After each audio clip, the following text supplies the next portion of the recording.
My name's Ian Troop. I'm a fly fishing guide, instructor, and competitive angler. I'm going to tie my go-to fly, which is a pink bead hare's ear. This is anytime you need to fish a hare's ear, it's one you can feel comfortable having a lot of confidence in. This would be one of my absolute go-tos. Fished it all over the world. It works really, really well, and it should be a staple in everybody's fly box. So the sizes, I'd range from an 18 all the way to about a 12. With my top sizes being a 16 and a 14. So what I've got in here is a Stillwater wet, number 14, 230 BL. And you could also substitute in a Hanak, like 450 jig hook, something along those lines, but I really do like this on the Stillwater wet hook. I am using an inverted bead, but a slotted bead, but I'm inverting it. So this is going to work the same as a jig hook. So I would recommend using slotted beads for whether using a jig hook or not. Again, bead size is probably ranging from a 2 to a 3.5. Right here, I've got a 3 mil on here. That works really well on a 14. You know, on 16s, you want to be in the 2.5 range, even down to 2 mil on an 18. But if you want to go-to fly, this is a great size. I'm just using black thread. I like black thread for this fly. You could use alternate if you want. I like thin thread, so I wouldn't get too hung up on the thread, but something reasonable that you can use. So your 8/0, 10/0, something like that. So you'll see I'll turn the hook upside down on the vise. If you don't have a vise that flips around, you can just angle your thread like this and it'll pop the bead up the same way. So I'll show you that way. You can see it on an angle, or I can just flip it upside down.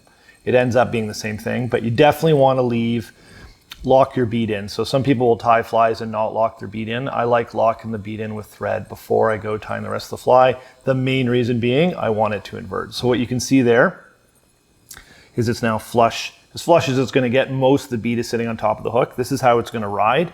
This also gives you a healthy gap between the hook eye and the hook point, so you get better hook sets. That's one of the main reasons for doing it. So bead is locked in, going to build a thread base, take it to just past where the hook point is, right where the bend of the hook starts. So I like a full length on this fly. So you'll see sometimes I tie shorter bodies. This is one where I don't want a short body. So what I'm going to tie in is a Coq De Leon tail.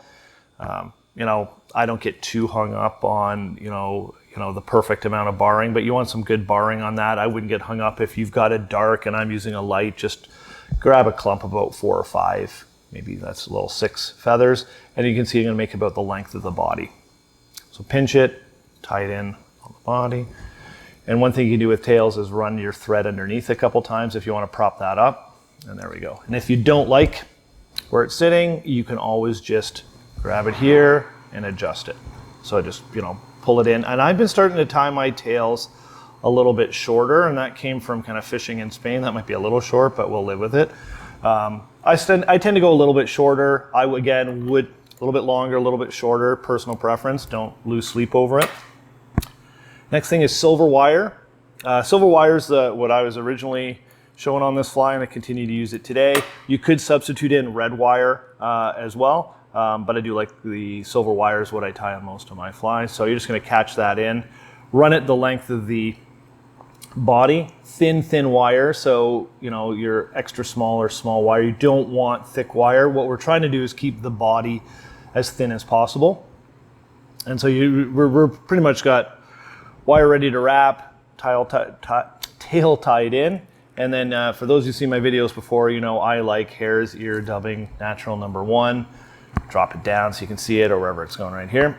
I think it might be under a new name, but really what it is a lighter to mid hare's ear blend with Antron in it. And I do like Antron in the dubbing for this fly. I think to me, it makes a difference from a confidence perspective. A guy named Gary LaFontaine did a lot of work, if you've heard of that guy, around the impact of Antron in some flies. And I like it. But if you don't have it, it'll still work just fine, I'm sure. So what I'm going to do is dub this in. You could put wax on the thread if you need to, but you'll notice I'm not putting a ton on there. The goal is to keep the body really, really thin.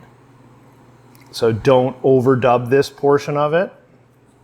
And all I'm going to do is keep a very, very thin profile, touching turns, coming up, and leave a little bit of room We're gonna put a bit of hackle of CDC on here. So,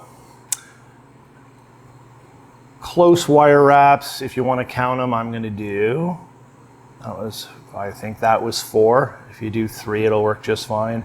5, it won't work, so make sure you only do 4. Just kidding, do as many wraps as you want, just keep it in the realm. Most of it's just to keep that dubbing from getting too plucked out. Get a nice thin profile on the fly.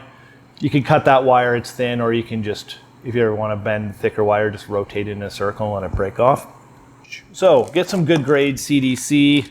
You don't need great grade CDC for this fly, but I would recommend for dry fly stuff along those lines, get a pretty good blend of CDC. There's 2 ways you could do it if you were, so you can see your CDC right there.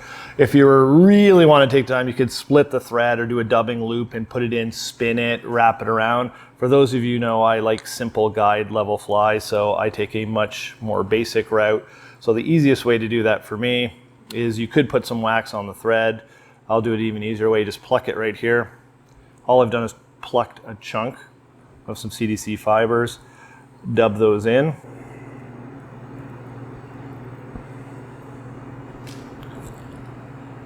Wrap that around. I could blend that as well with hare's ear. There's 2 ways you could do it.